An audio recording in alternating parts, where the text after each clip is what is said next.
Hello everybody, welcome to the video presentation on tissues that are found in and around your skin.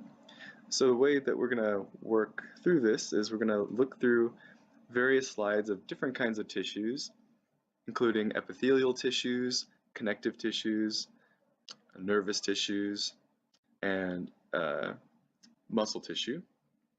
We're going to talk about the locations that they're found, kind of what we're seeing in the picture, so that when you're looking under the microscope, you'd kind of be able to know what it is that you saw. And we're going to make sure that we can understand why these tissues are found in the various areas that they are found. So we're going to start off with different epithelial tissue slides that we have available. The first is called simple squamous epithelia. And so for this, I want to first break down the actual name here, simple squamous. So simple squamous is kind of like a first and last name for this type of epithelia, right? So the first name is simple and the last name is squamous. They're both descriptors of this type of epithelia. The first name, if you will, describes how many layers of cells there are in the tissue. Now, simple means just one layer of flat cells. So that's its distinguishing feature, one layer of flat cells. And that layer, so just to give you an idea, the basal side of the cell, because remember epithelial tissues are unique in general because they have apical basal polarity. So this blue line is going to represent the basal side of the cell, and this red line is going to represent the apical side of the cell. You only would really be able to know this because of through training, right? Through learning about what this tissue should look like. There's some tissues over here on the bottom left, and there are some different cells as part of a different type of tissue on the bottom right. So what's kind of confusing about this picture is that there's actually two different tissue types here. But we're just going to highlight the simple squamous epithelia, which is this one layer of cells here. You can kind of tell it's one layer of cells because the nuclei are kind of in a row. So there's a nucleus here, there's a nucleus here, and a nucleus there. They're kind of in a row, so part of that one layer or one row of cells. To help make sense of this picture, what we're looking at is we're looking at a capillary, so a type of blood vessel. And so inside of this capillary, you have red blood cells flowing around in the blood plasma, which looks clear in this picture, in this histological slide.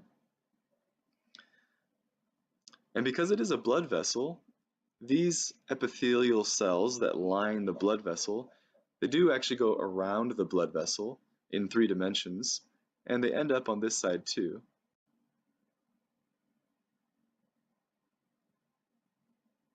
So this also has an apical side.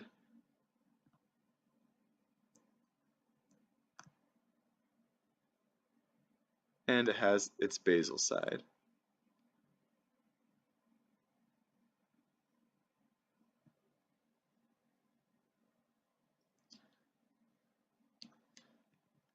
So the cytoplasm of the cell is essentially the light purple stuff. The nucleus of the cell is the dark purple. This tissue, we can find it in it's essentially in any blood vessels, any lymphatic vessels that are in your body. It's part of the alveoli of your lungs. It's also found in specialized capillaries like your glomerulus in your kidneys. And you have many, many glomeruli, so that's why it's plural in the description in the box here. All right, let's go ahead and move forward. This histological slide is a different type of epithelia. This one's called simple cuboidal. Oh, actually forgot to describe the last name. Sorry, everybody. So simple squamous. So simple means one row. Squamous means it's flat. It's describing the shape. Squamous is flat, and you can actually see how flattened these nuclei are compared to some of the nuclei in the other cells around it. So very flattened. That gives you an idea that the cell must be squished down. So the first name describes the layers. The second name describes the shape. So when we get to our simple cuboidal epithelia, we should expect it to look like one row or one layer of cells, and we'd expect the shape to be cube-like. Now, because this is just a slice of the tissue, they won't look like cubes, they're going to look more like squares in a way, but in 3 dimensions they would be a cube. So in terms of basal side of the epithelial tissue, the basal side is going to be this dark line, and it does continue all the way across as a circle, because what we're looking at in the picture here is actually a tube, a duct of some sort of gland. Specifically, this is a duct, it's called the collecting duct, and it's in your kidneys. So there's our basal side, and the apical side would be this side in here. So what do you expect in the apical side? You expect some sort of fluids, various kinds of molecules flowing through here, depending on what kind of duct it is in your body, but generally you got some fluid. And on the basal side, what do you expect? Well, on the basal side, you have the connective tissues that support the epithelial tissue. Remember, that's one of the distinguishing characteristics of epithelial tissues is that they are supported by connective tissue.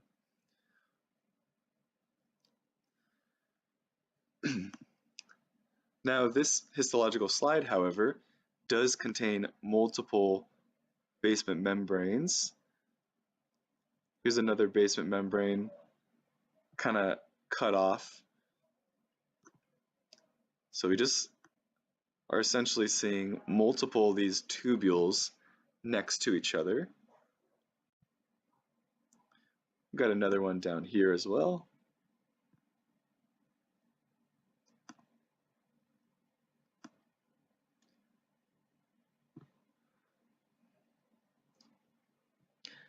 So that means the stuff in between them, that's not part of the tubes.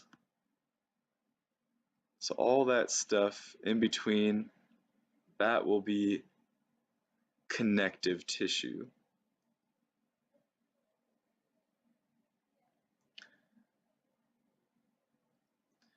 We could do the same thing in the previous slide, that anything below this basement membrane, all of this is connective tissue.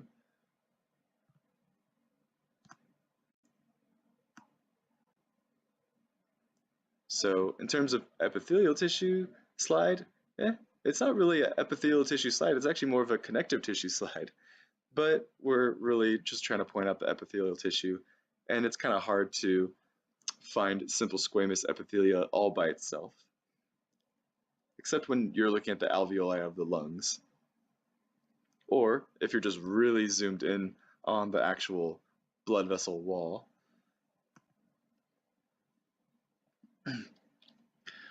So this simple cuboidal epithelia, it can be found in the kidney tubules, could be found in kidney ducts, or just general ducts of in your body, as well as the secretion portions or secretory portions of small glands in your body. And they're also found on the surface of the ovaries.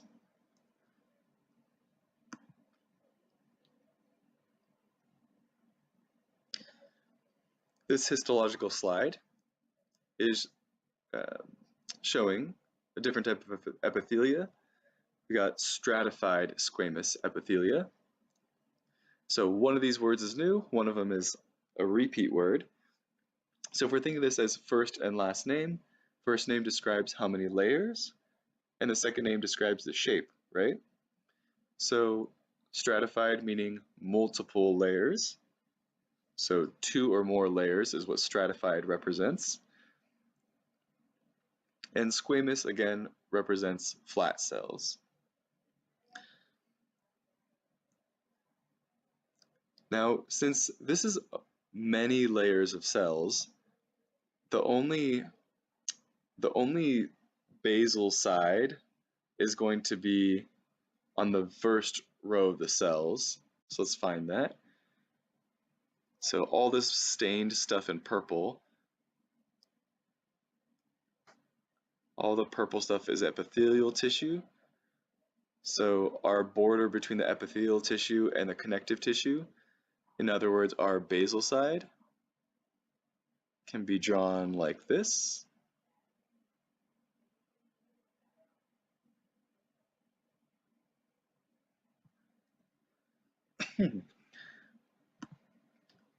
And then the apical side would be at the very top layer of cells.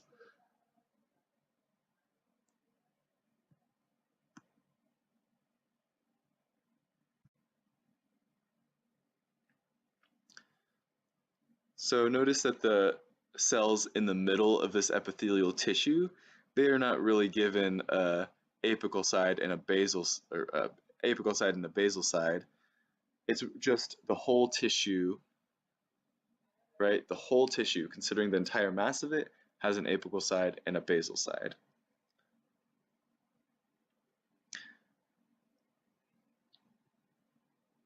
So this tissue, this slide actually is found, it is a slide of your skin. So the apical side here in this case would not really be facing a fluid, but it'd be facing the external environment of air.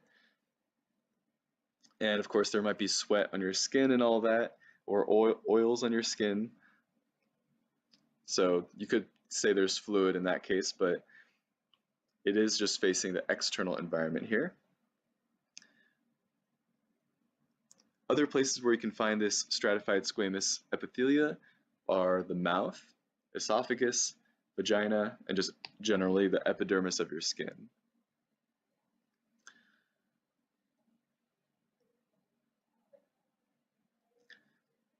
So I have two pictures. I actually have an additional histological slide that I copy pasted here, because depending on where you are seeing this on the body, it can have an extra layer on top of it.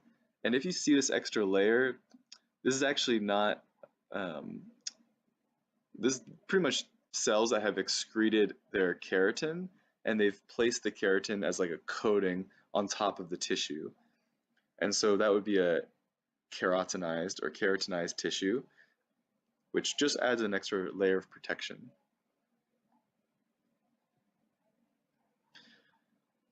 So one final note about this tissue is that it can be a little bit confusing to call it stratified squamous, because if you look at the cells at the bottom, they look a little bit more cuboidal, whereas the cells on the top look a little bit more squamous. Which is why I asked this question on the left here. Why is it called stratified squamous if not all the cells look flat? You know, maybe, why didn't they call it stratified cuboidal? Because there's some cuboidal cells down here. So if you have a tissue that it has mixed, you know, some squamous cells and some cuboidal cells, like this one, generally you would just name the tissue based off of what is on the apical side of the tissue. So in this case, on the apical side, we have more squamous shaped cells. That's why it gets the name stratified squamous instead of stratified cuboidal.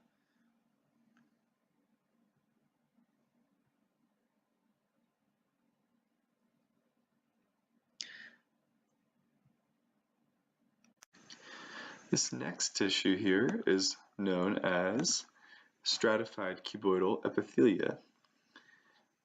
So we could do the same thing here with our basal side. This is where the basement membrane is. So basal side. It's kind of in a tube shape here, although we can't see the other end of the tube in this histological slide. Then the apical side is going to be this component. And so with stratified cuboidal epithelia, this means it's going to be 2 or more layers, and the cell shapes are going to be cube. So we can kind of see the 2 rows here. In general, we can see 2 rows. So 1 row towards the apical side and 1 row towards the basal side. There's some more mass of cell here, so there's kind of seems like there's more rows, but we'll kind of ignore that for now. But it still is more than 2 layers, or 2 or more layers, so it doesn't throw off the name. This type of epithelia is found in the largest ducts of your sweat glands. So not the whole part of the sweat glands, not the parts that actually are actually secreting things, but they're in the large duct, the largest portions of those ducts that don't necessarily secrete sweat. They're also going to be found in the largest parts of the mammary glands and the largest parts of the salivary glands.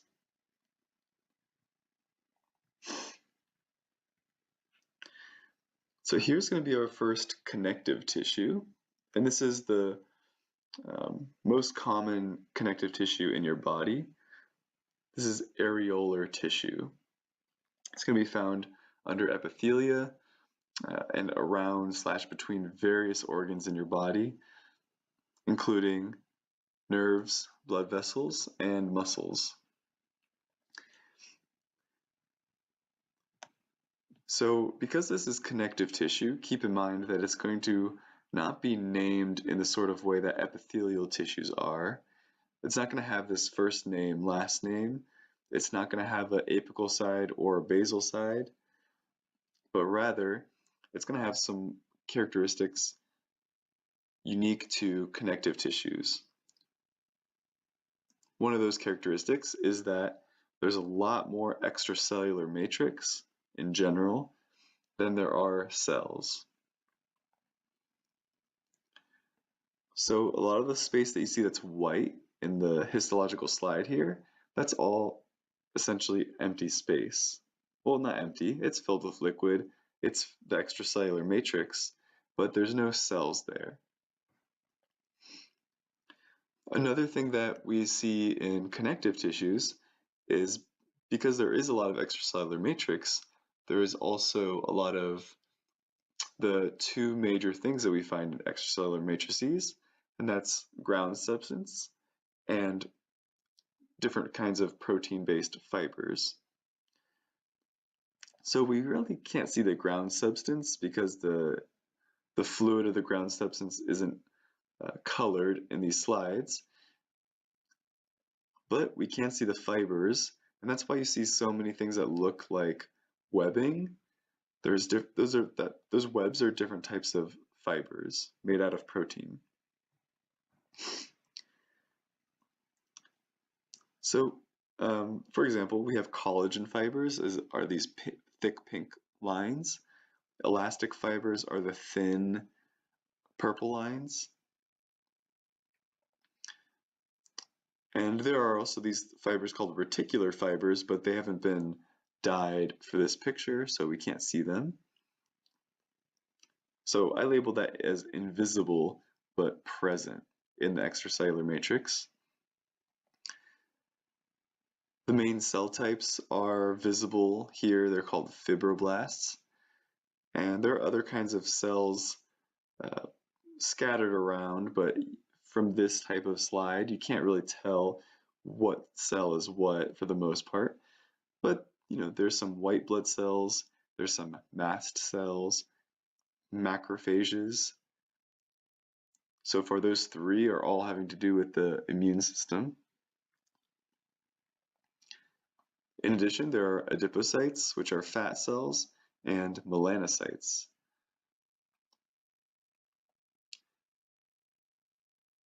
There's a whole lot going on in this connective tissue, but mostly its function is to help connect things together. So this is known as a universal packaging material.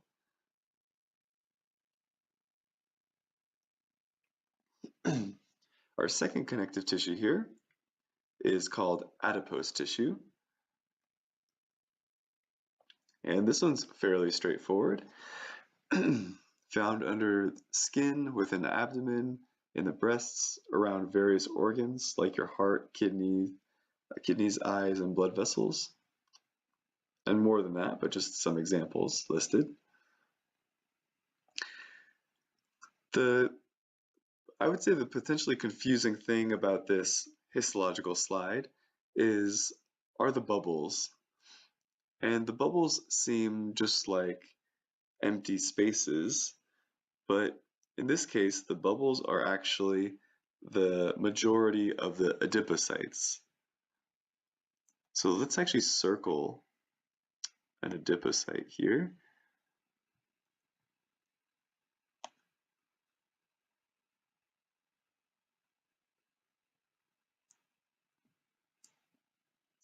So that is an adipocyte. And the majority of that adipocyte is containing fat, or a bunch of fat droplets accumulated together, and you can't see them, so they look see-through in the microscope slide. There's so much fat in these adipocytes that the nucleus of the cell gets pushed outwards towards the periphery. For example, right there, you can see that purple dot right at the edge of the circle, or this purple dot right at the edge of the circle. The reason why the nucleus is all the way on the edge there is because of that fat pushing it over. You can't see the nucleus in every single cell here because the nucleus gets pushed over to the side, and remember, these cells are spheres, right? They're three-dimensional objects. Maybe the nucleus got pushed upwards, and then when they made this slide, they sliced the adipocyte in the middle maybe, and then it essentially sliced off the nucleus from the top, or maybe it was in the bottom and it sliced off the nucleus. The nucleus really had to be in the exact correct spot to actually pop up on the slide.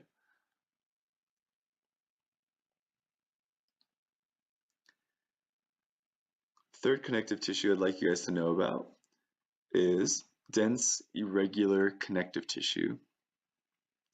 So this dense irregular connective tissue is found in capsules of joints, dermis of your skin, and the submucosa of the digestive tract. Most prominent in this connective tissue are the fibers, the collagen fibers, which interestingly it's a little hard to tell, but the collagen fibers they go in all sorts of different directions, sorry.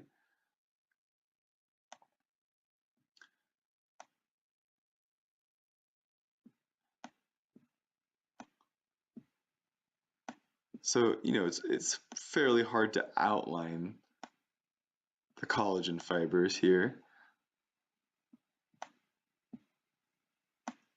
but they go in a lot of different directions, And what this is helpful for is that these connective tissues can help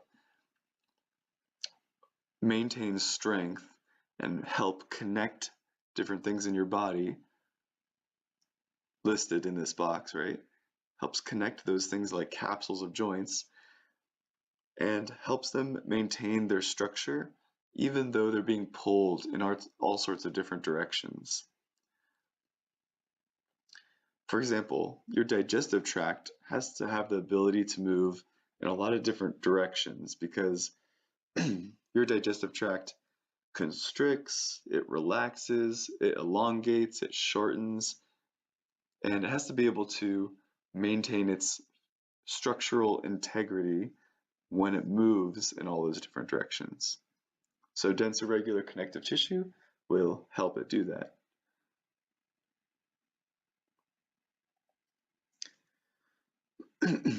In contrast, there is such a thing as dense regular connective tissue, and it's very similar to dense irregular connective tissue, but the difference is that all the collagen fibers are really parallel with each other, and thus that type of tissue is only good at connecting things that are being pulled in a linear sort of way. But that is not a connective tissue that I'll have you guys know about.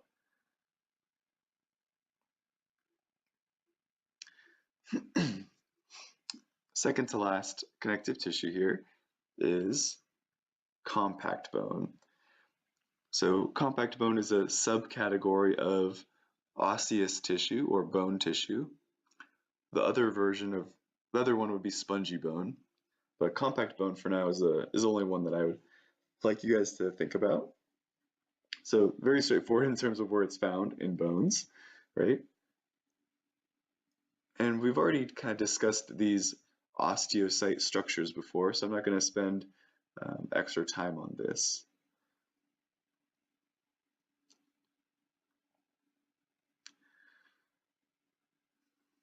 Blood is going to be our last connective tissue. So location, also straightforward, found within blood vessels. In it, we find the majority of the cells being red blood cells. We also see a lot of platelets. And then we see some immune system cells. And for now, in this class, we're not going to need to be able to distinguish the different types of white blood cells, but essentially in the pictures, they're just stained these different purple colors.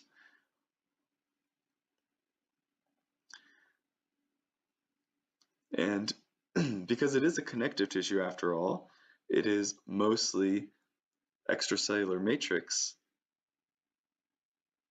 So where is the extracellular matrix? It's the white stuff, and that's essentially the blood plasma, which is made mostly of water, but also contains some fibers like fibrinogen. The weird thing about the fibers in the blood is that they don't come out of solution until you are cut somewhere. And then when you're cut, those fibers are, in a sense, activated and they come out of solution and they're able to help patch up that wound site.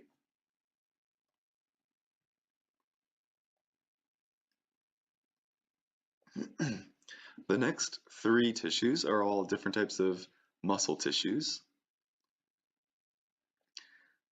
So skeletal muscle, we've talked about this a lot already.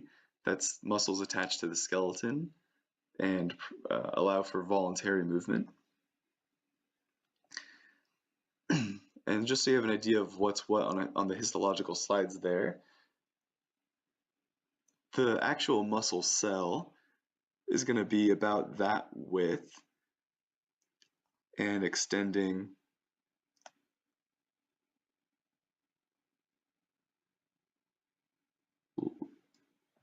it's going to be pretty long going in this direction. And then you're going to have lots of these muscle cells parallel to each other. You can see a nucleus, or any nuclei you can see dyed in purple.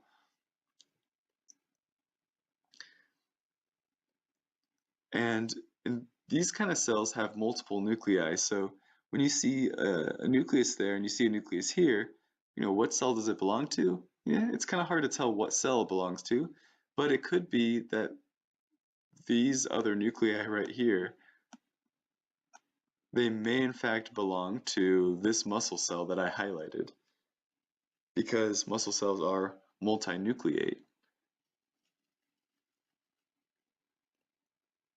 The nuclei here are kind of like the nuclei in the adipocytes, in that there's too much stuff going on inside of the muscle cell, so they get pushed out to the periphery.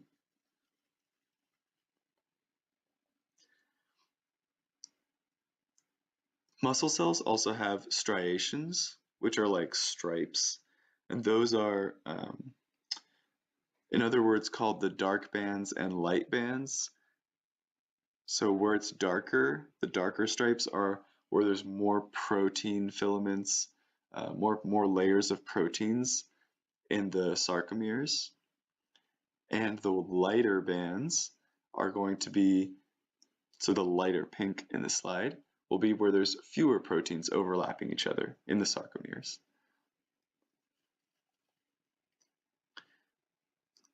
Remember, there's these connective tissue layers. There's the endomysium, and there is paramecium, and there's epimecium. We can't see the epimecium on this slide because we're too zoomed in, but we can see the innermost layer of the endomysium, just a little slice of that. Maybe a little bit more in this area, but not much. So after endomysium, we have the other layer called the perimecium. So we can see that fairly clearly. And it kind of wraps around this bundle, and it seems to appear on the other side here.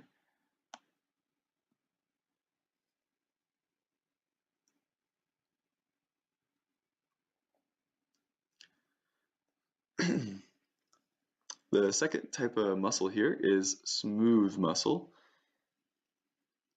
This is going to be found in a lot of different, around a lot of different organs.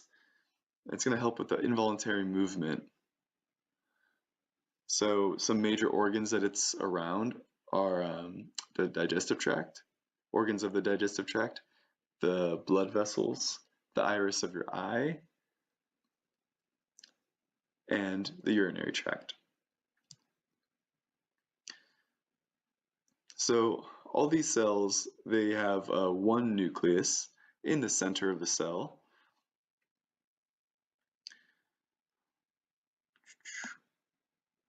The cells are fairly long, but they are more spindle shaped. So they kind of look like an eye almost, with the nucleus being like where the iris and the pupil would be. So if that helps you remember that it's found in the iris of the eye, maybe that's one good way to remember it.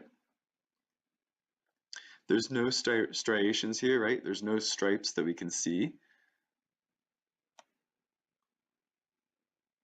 And that's because the structures and the way that these muscles contract is different than the way that skeletal muscle contracts. So we haven't talked about the contraction mechanisms of smooth muscle, but they share a lot of similarities, but also some differences.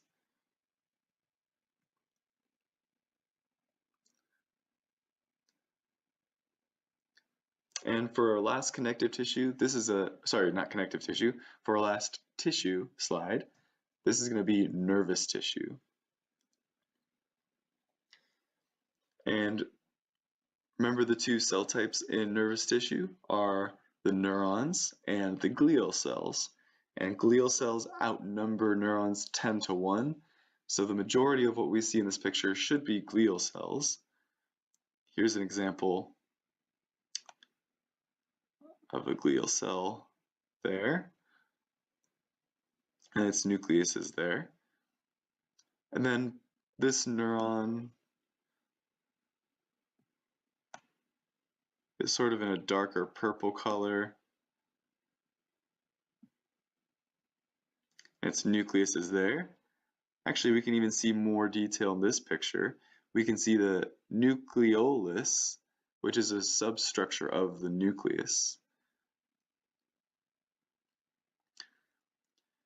Now, getting a whole neuron in one slide can be really tricky because neurons are in 3 dimensions, right? Just as all other stuff in your body is, but in particular, neurons, the way they are in 3 dimensions, can be branching in all sorts of ways.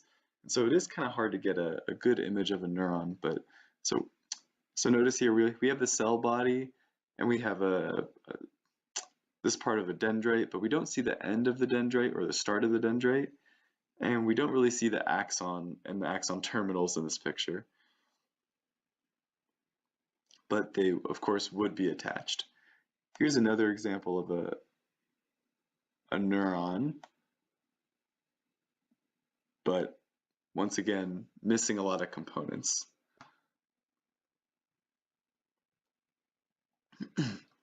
So one of the goals that we have for this lab is to know where to find all these different tissues relative to your skin. Are they contained in the epidermal layer of your skin? Are they contained in the dermal layer of your skin? Or are they just associated underneath the skin? Maybe they're in the hypodermis. Maybe they're under the hypodermis. Are they in the skeletal muscle? Are they in the muscle layer somewhere? Or are they even deeper than that, and are they in the bony layer?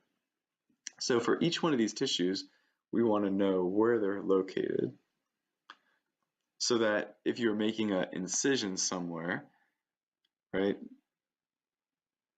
If you're taking a scalpel and cutting through something, that you can kind of imagine what the different structures are that you're cutting through, then the different tissues.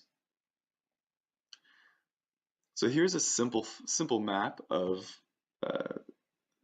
the different tissues we've discussed. So in the epidermis, you can find, of course, stratified squamous epithelium.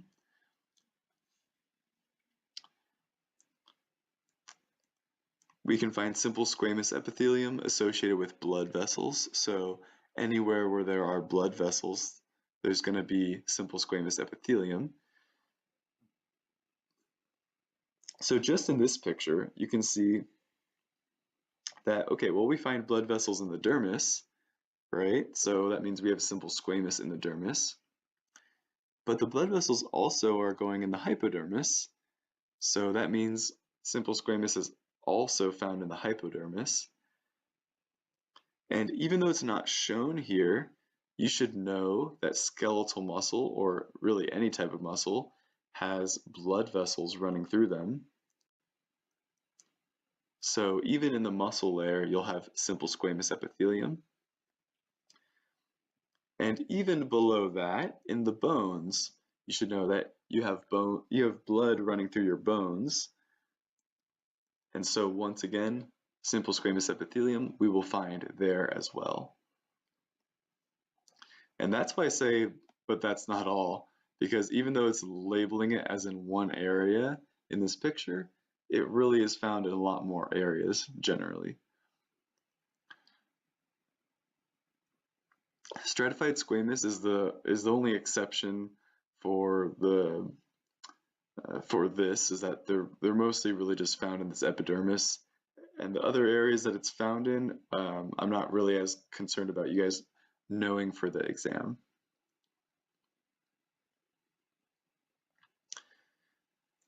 So going down the list here, so areolar connective tissue, that is found in the upper layer of your dermis.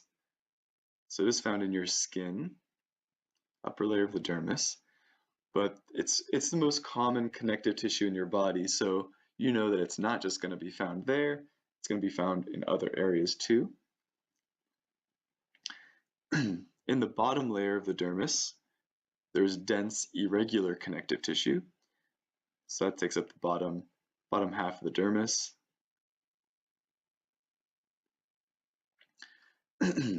Smooth muscle, that one's easy to point out. There's a erector pili muscle here, helping move the hair. and make the hair stand up if somebody was cold or had some sort of emotional response. Stratified cuboidal epithelium, that's going to be our generally 2 layers in this case of cells wrapping around the tube, extending to the top of the tube. Whereas we have simple cuboidal epithelium in the bottom of the ducts, the secretory portions of the ducts. So given those two, we can find stratified cuboidal epithelium at least in the epidermis at the top part of the tube, in the dermis, and even, and maybe sometimes part of the hypodermis too. Well, I'll give you guys a chart in the next slide about this. Nervous tissue is found anywhere where neurons are. So just based on this picture, you can see neurons in the dermis and also in the hypodermis. But for example, you'll know that there are nerves running through your skeletal muscles too. So they'll be in the muscle layer. And nerves go into your bones too, so they're definitely in the bone layer as well.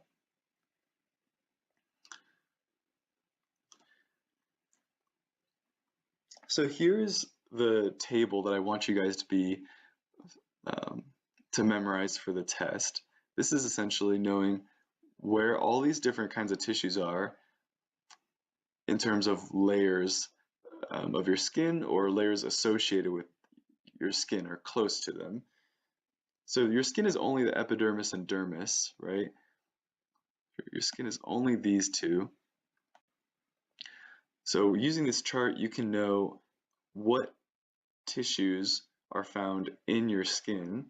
So essentially the answer is all the tissues that we went over are in your skin except for compact bone.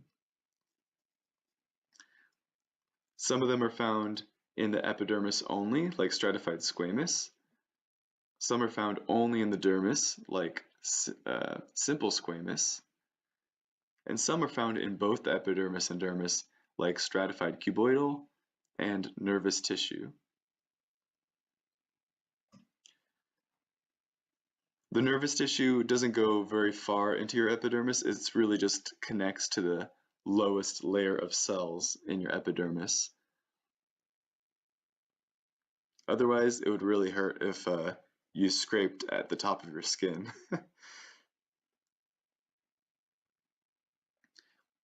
Also want you to know if there are these tissues found in the hypodermis. So about 6 of these tissues we talked about are going to be found in that fatty layer under your skin.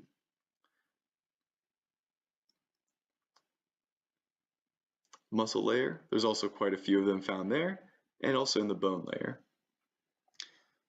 So the last thing I want to do for this presentation is explain why each is found in each layer.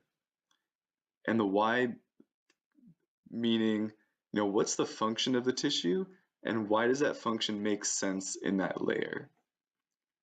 So starting with simple squamous, its function is essentially for membrane transport as well as filtration. Why is it so good at membrane transport? Well, simple squamous cells, remember it's one layer of flat cells. That means it's really skinny, and a really skinny cell can have things diffuse through them really quickly because they're not a big cell, right? Things can get across a lot more easily if there's less fluid to get across. So it's particularly good at membrane transport, which is why we find simple squamous epithelia in blood vessels and other types of vessels.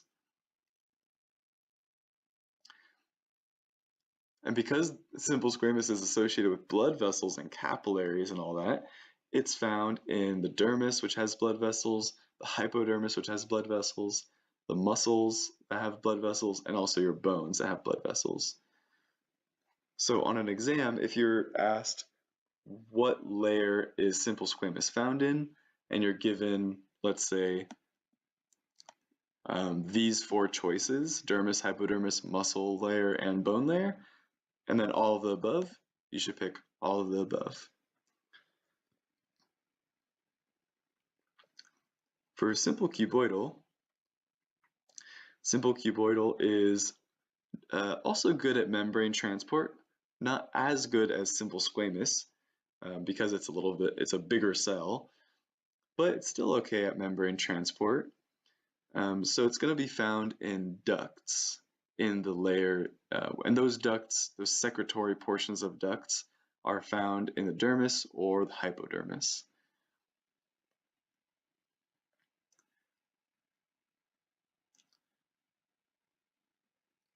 Stratified squamous epithelia is going to be unique for being on the surface of your body, so on the surface of your skin. It's really good at, so its function, it's really good at protection, right? So it's going to be found in areas of your body that need a lot of protection against abrasion from the external environment. So the epidermis is the best location for that because everything else is deep to the surface of your skin. So that's the only layer that would make sense for that type of protection. Stratified cuboidal is a little bit tougher in terms of function, but there's some intermediate amount of protection, intermediate amount of membrane transport. It's not really super good at any particular function, but we'll find it in the epidermis and also the dermis. And the reason for that has to do with it's found in those large ducts of like sweat glands, for example. So because there's two layers in general, could be more, but generally two layers of cube cells, it's somewhat good at protecting the duct against the forces of the fluid that's leaking out. So it doesn't, break apart easily. So that's, it's a little hard to describe it, but that's its general function. Areolar connective tissue is a universal packaging tissue. It's really good at binding things together and supporting different organs, structurally speaking. But that's really not all about the areolar tissue. It's also really good at protection. But the protective functions in areolar connective tissue is going to be due to the immune system presence in that tissue. There's all sorts of different types of immune system cells in this tissue, as we saw in the histological slide. So this connective tissue is found in the upper layer of the dermis, so there it is crossed off there. It's also found in the hypodermis, found in the muscles, surrounding the muscles, and also surrounding the bones, or within the bones. So it's essentially just packaging different structures together in those areas. So universal packaging tissue for a reason. Adipose connective tissue is going to be found in lots of areas of the body as well. Dermis, hypodermis, muscle layer, and bone layer. So all the same layers as areolar connective tissue. Its function is for insulation.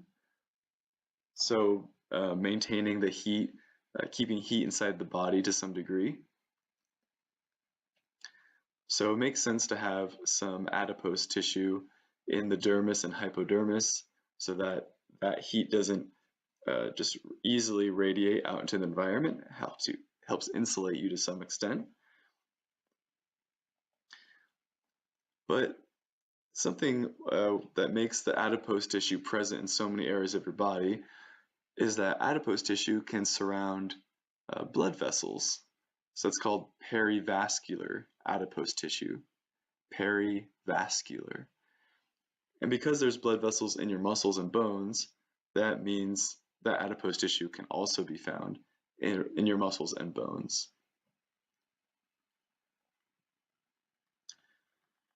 Dense irregular connective tissue is going to be functioning for protection and withstanding multi-directional forces. Remember those collagen fibers that face those different directions are going to help with that. And so, where are some areas in your body where you need to be able to withstand multi-directional forces? Well, your skin, if you take your skin and you pull at your skin, notice you can twist your skin in all sorts of different directions, and you can pull on it, push on it, and it still maintains its structural integrity. It doesn't rip apart. So part of that is because dense irregular connective tissue is located in the dermis and helping you withstand those different kind of pulling or twisting forces. The muscles in your body may also need to withstand multi-directional forces, so it makes sense to have dense irregular connective tissue around them. For example, muscles, they contract and they relax, so they're shortening and elongating, so they need to be able to maintain their integrity as they do that. But they also, when they shorten, they're also getting thicker in diameter, right? And then when they're relaxing, they're not only elongating, but they're also getting shorter in diameter. So there's also some degree of force kind of outward when you're contracting your muscle. So dense irregular tissue will be found there, surrounding the muscle. And not only does it surround the muscle, but when it extends beyond the muscle, that forms the tendons. And so you'll find them in tendons. And also, different than a tendon, you'll find them in ligaments.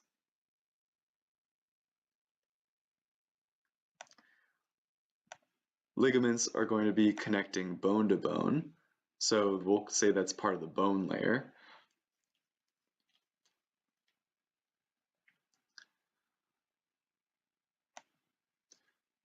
Compact bone, the function is fairly straightforward there. It's going to at least be important in maintaining structure of your body, among other things. And the location is easy. It's just in the bone layer. Blood connective tissue is going to be found anywhere where there are blood vessels. So that's why these 4 layers of the body are going to be checked off. Nervous tissue is going to be the only one that we're concerned with that is found in all these different layers, and just barely in the epidermis. It's really just the bottom layer of the epidermis. And its function is to sense things and also make things move. So in terms of the epidermis, it's connected to the bottom of the epidermis to help you sense things. Right? Hopefully that presentation is helpful in case we're not able to have lab or in case you missed lab. Right? Thank you very much for watching.